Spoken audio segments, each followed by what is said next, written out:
All right, so now we're at the point where we're gonna put the top on our actual frame. Some things on this: the frame has been built, the top has been sanded.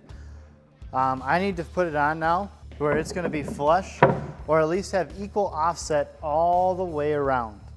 Okay, so I'm gonna flush up my side first, come over to these edges, and all my measurements and all my cuts were accurate because every edge right now is square.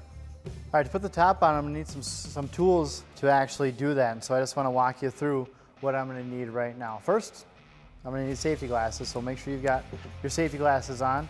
Next, I'm gonna have an 1/8 inch drill bit in my drill. Be very careful putting this in the drill. Tighten it down so that this thing isn't gonna move. On our drill settings, I need to be on the fastest setting as well as the highest number, or the drill bit setting if your drill has that. I'm gonna go around all the way the edges on here, and if I remember right, the plans, I've got a hole for a screw on each corner and then filling in throughout each edge as well. But I just wanna show you through what it's gonna look like. I'm gonna try and draw a middle line through that 2x4 so that I'm drilling through my top here and down into the center of my 2x4. That pilot hole is gonna allow that wood not to split out because this is a hardwood top that I'm using. You can use other sheet goods for your top. You can even use a particle board or a laminate sheet too, but I like oak, so I chose oak. But I need to be pretty careful when I'm using that so that I'm not gonna split out. I'm also gonna use what's called a countersink.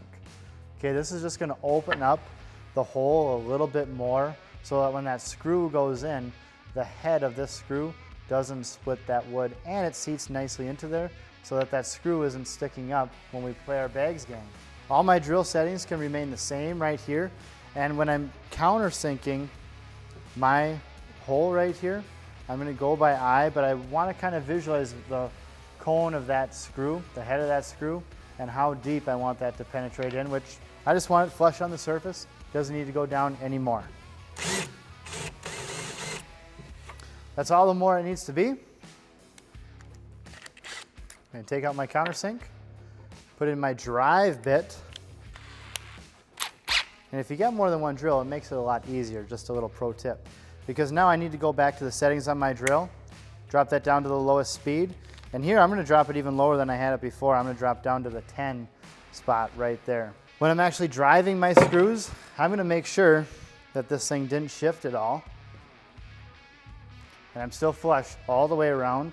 And I would recommend when you're doing this, do one corner and then do the opposite corner next. Try and feel for any shift. Once you feel that tension on that screw, stop. Okay, we're gonna put enough screws around here where this thing is not gonna go anywhere, that's for sure. Be sure to check that there's not any gap between your plywood and the 2x4 underneath. That's called a jack screw. We don't want to have that happen. It's not happening on mine. And so what I'm gonna do now, I'm gonna production line this. I'm gonna go and drill a bunch of pilot holes all the way around, countersink each hole, and then drive each screw.